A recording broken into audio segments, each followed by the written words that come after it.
जी अस्सलाम वालेकुम स्टूडेंट्स। जी वे आज हमने स्टार्ट करना है टॉपिक न्यूक्लियर फ्यूशन रिएक्शन का। पहले हमने डिस्कस किया था न्यूक्लियर फिशन, जिसमें हमने ये देखा था कि एक हैवी न्यूक्लियस ब्रेक हो जाता है टू लाइटर एलिमेंट्स में, लाइटर फ्रेगमेंट्स में ऑफ ऑलमोस्ट इक्वल साइज, और साथ 2 या 3 neutron on the average emit होते हैं और साथ huge amount of energy release होती है। जो फ्यूजन रिएक्शन है ये उसका ऑपोजिट है। उसमें हैवी न्यूक्लियस ब्रेक होता है तो 2 लाइटर एलिमेंट्स में, और इसमें 2 लाइटर न्यूक्लियाई मर्ज होके बनाएंगे एक कंपैरेटिवली हाई न्यूक्लियस। यानी उन्हीं लाइटर एलिमेंट्स के मर्ज होने से बनेगा वो हैवी एलिमेंट, जो कि बहुत बड़ा तो नहीं होगा लेकिन उन लाइटर एलिमेंट्स की निस्बत हैवी होगा। ये ऑपोजिट प्रोसेस है as that of fission reaction. तो फ्यूजन की डेफिनेशन ये जैसे यहाँ पे गिवन है, सच a nuclear reaction in which 2 light nuclei merge to form a heavy nucleus is called fusion reaction। अब देखिए हमने लेने हैं 2 न्यूक्लियाई, न्यूक्लियस पे होता है पॉजिटिव चार्ज, हमने 2 न्यूक्लियाई को मर्ज करना है और दोनों के दरमियान होगी फोर्स ऑफ रिपल्शन।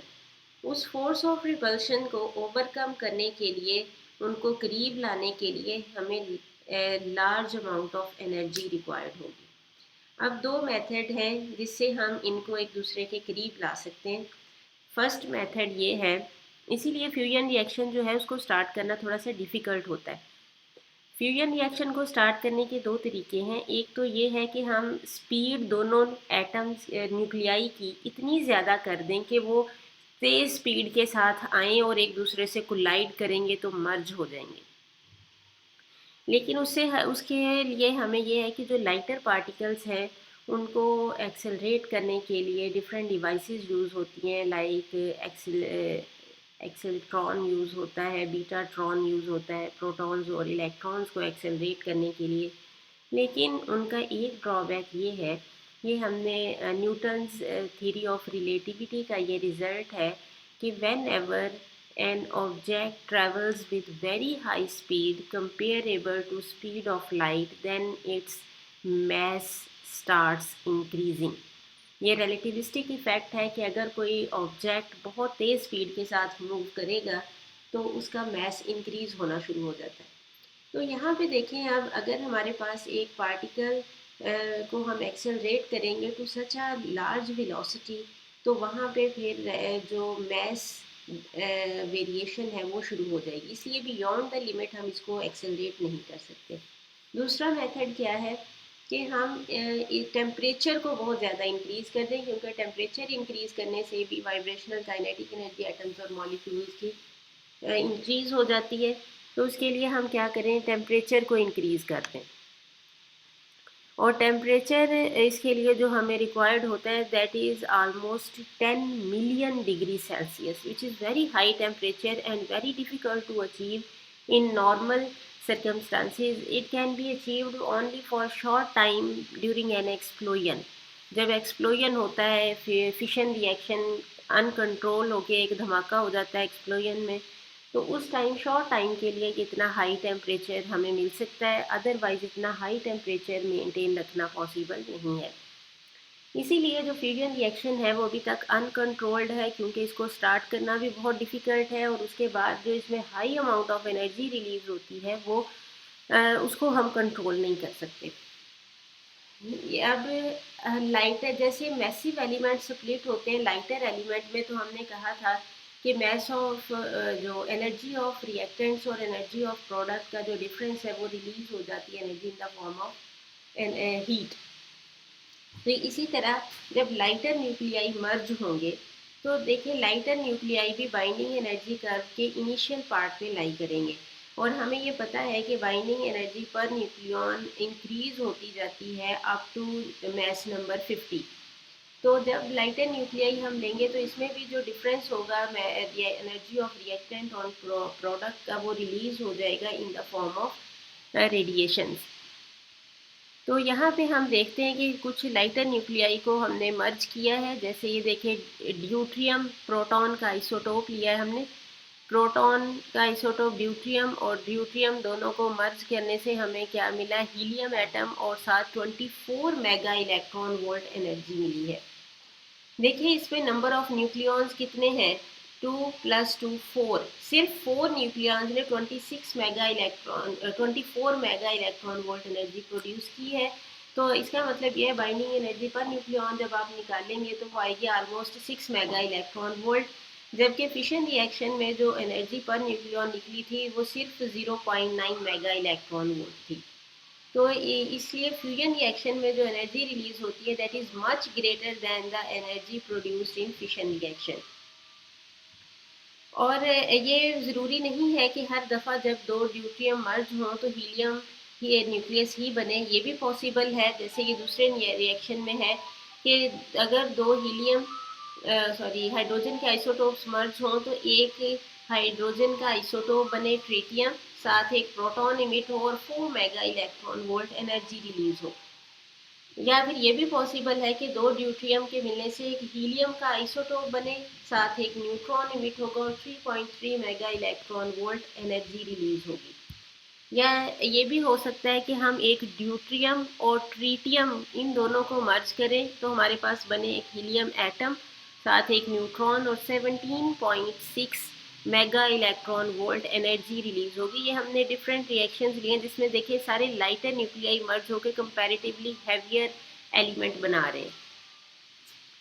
ठीक है, आगे इसमें ये डिटेल दी है कि हम कैसे इसको अचीव कर सकते हैं। एक मेथड है वेरी हाई वेलोसिटी, ये शॉर्ट में भी आ जाता है किस तरह से फ्यूजन रिएक्शन को, why fusion reaction is difficult to achieve, क्योंकि फ्यूजन रिएक्शन को स्टार्ट करने के लिए दो सेम चार्ज के न्यूक्लियाई को मर्ज करना होता है, जिसके लिए कौन से मेथड यूज़ किए जा सकते हैं, वेलोसिटी, हाई वेलोसिटी का, या दूसरा फिर high temperature. High velocity beyond a limit हम अचीव नहीं कर सकते, और high temperature 10 million degree Celsius तक अचीव करने के लिए हमें एक्सप्लोजन कराना पड़ता है, इसीलिए फ्यूजन रिएक्शन को स्टार्ट करना डिफ़िकल्ट है। फ्यूजन रिएक्शन जो है ये प्रिंसिपल है हाइड्रोजन बॉम्ब का। हमने ये पहले पढ़ा है, uncontrolled fission reaction is the working principle of atom bomb and fusion reaction is the principle of hydrogen bomb. उसमें इतनी हाई एक्स्ट्राऑर्डिनरी हाई टेम्परेचर और प्रोड्यूस होता है कि वो एक्सप्लोजन में या डिज़ास्टर के लिए ही हम उसको यूज़ कर सकते हैं। उसको हम कंट्रोल करके इलेक्ट्रिसिटी प्रोड्यूस करने के लिए यूज़फुल पर्पस के लिए यूटिलाइज नहीं कर सकते। नेक्स्ट है न्यूक्लियर रिएक्शन इन द सन, जिसे हम इन शॉर्ट पीपी साइकिल यानी प्रोटॉन प्रोटॉन साइकिल भी कहते हैं। ये एमसीक्यूज में शॉर्ट क्वेश्चंस में भी आ जाता है, पीपी साइकिल या nuclear reaction in the sun, nuclear fusion reaction in the sun. Sun जो है ये mainly it is composed of hydrogen, और इसमें कुछ अमाउंट होती है हीलियम की। तो इसका मतलब ये वहाँ पे लाइटर एलिमेंट्स हैं वो जब मर्ज होंगे, क्योंकि वहाँ पे हीट प्रोड्यूस है, टेम्परेचर ऑलरेडी जो अर्थ जो सन की कोर है उसका temperature almost 20 million degree Celsius है, और उसकी सरफेस का टेम्परेचर 6000 डिग्री सेल्सियस है। ये वैल्यूज़ आपने याद रखनी है, ये एमसीक्यूज़ में आ जाती हैं। तो इसके लिए हमने जो एनर्जी जो टेम्परेचर रिक्वायर्ड है वो वहाँ पे मेंटेन होता है सन में, इसलिए वहाँ पे हाइड्रोजन और हीलियम मिलके फ्यूजन रिएक्शन करती हैं। अब फ्यूजन रिएक्शन जो सन में हो रहा है वो किस तरह से है कि अगर दो प्रोटॉन्स मिलें तो ये मिलके क्या बनाते हैं, एक हाइड्रोजन का आइसोटोप यानी ड्यूट्रियम, साथ बनाते हैं एक न्यूट्रिनो। न्यूट्रिनो क्या है, ये एंटी पार्टिकल है इलेक्ट्रॉन का। जैसे इलेक्ट्रॉन पे पॉजिटिव नेगेटिव चार्ज होता है तो ये न्यूट्रिनो पे पॉजिटिव चार्ज होगा।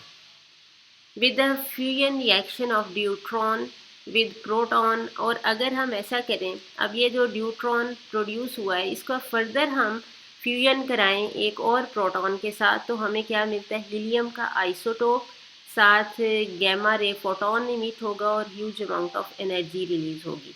ये प्रीवियस एनिमेशन में देखें, ये इन्हीं न्यूक्लियर रिएक्शन को डिस्क्राइब किया है। ये यहाँ से स्टार्ट हो रही है, देखें दो प्रोटॉन्स मर्ज हुए, एज अ रिजल्ट क्या मिला, एक न्यूट्रिनो बीटा पार्टिकल, और साथ हमें ये क्या मिल गया, एक प्रोटॉन है और एक न्यूट्रॉन है।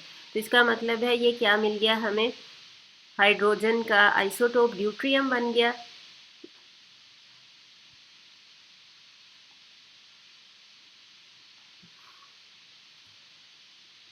ये देखिए दो प्रोटॉन्स मिलके बने एक हाइड्रोजन का आइसोटोप, बीटा पार्टिकल और न्यूट्रिनोज। इसके बाद अब ये क्या है, ये ड्यूट्रियम है। ड्यूट्रियम के साथ एक और प्रोटॉन मिला और ये मिलके क्या बन गया, हीलियम का आइसोटोप, यानी दो प्रोटॉन्स एक न्यूट्रॉन। तो ये बन गया हीलियम का आइसोटोप। अब दो हीलियम के आइसोटोप्स अगर हम मर्ज करेंगे तो हमारे पास ये बन गए दो प्रोटॉन दो न्यूट्रॉन, यानी एक हीलियम एटम, और साथ दो प्रोटॉन रिलीज हो रहे हैं। एक दफ़ा फिर से देखें, ये बना ड्यूट्रियम, ड्यूट्रियम के साथ एक प्रोटॉन मिला, तो ये हमारे पास बन गया हीलियम का आइसोटोप, जिसमें दो प्रोटॉन्स हैं और एक न्यूट्रॉन है। दो हीलियम आइसोटोप्स मिले तो दो प्रोटॉन ये देखें रिलीज हो गए, और साथ ये एक हीलियम का न्यूक्लियस बन गया। ये फ्यूजन रिएक्शन हो रहा है सन में, यानी ये देखें लास्ट स्टेज पे क्या हो रहा है, दो हीलियम आइसोटोप जो है वो मिलेंगे और मिलके बनाएंगे दो हीलियम न्यूक्लियस, एक हीलियम न्यूक्लियस और दो प्रोटॉन्स रिलीज होंगे। यहाँ पे ज़रा अगर आप गौर से देखें तो एक प्रोटॉन, ये इस टोटल प्रोसेस में कितने प्रोटॉन्स यूज़ हुए हैं, देखें दो प्रोटॉन्स ने मिलके बनाया एक ड्यूट्रियम। तो जब हम यहाँ पे लेंगे ड्यूट्रियम तो इसका मतलब क्या है, ये दो प्रोटॉन्स हैं, थर्ड प्रोटॉन एक और हमने इसके साथ मिलाया, यानी तीन प्रोटॉन्स ने मिलके क्या बना दिया, हीलियम का आइसोटोप। और जब हम दो हीलियम आइसोटोप लेते हैं तो इसका मतलब क्या है, तीन प्रोटॉन एक हीलियम आइसोटोप में है, तीन प्रोटॉन्स दूसरे में है, टोटल कितने हो गए, 6 प्रोटॉन्स हो गए।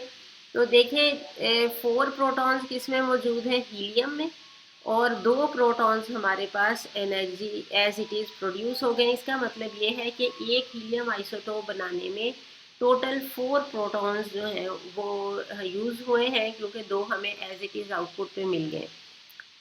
और इसके साथ almost 25.7 mega electron volt energy release हुई है। तो 4 न्यूक्लियॉन्स है, अगर हम इसे 4 पे डिवाइड करें तो ये ऑलमोस्ट आता है 6.4 मेगा इलेक्ट्रॉन वोल्ट पर न्यूक्लियॉन एनर्जी इसमें मिल रही है। That is much greater than the energy given out in nuclear fission reaction, that was almost 1 mega electron volt.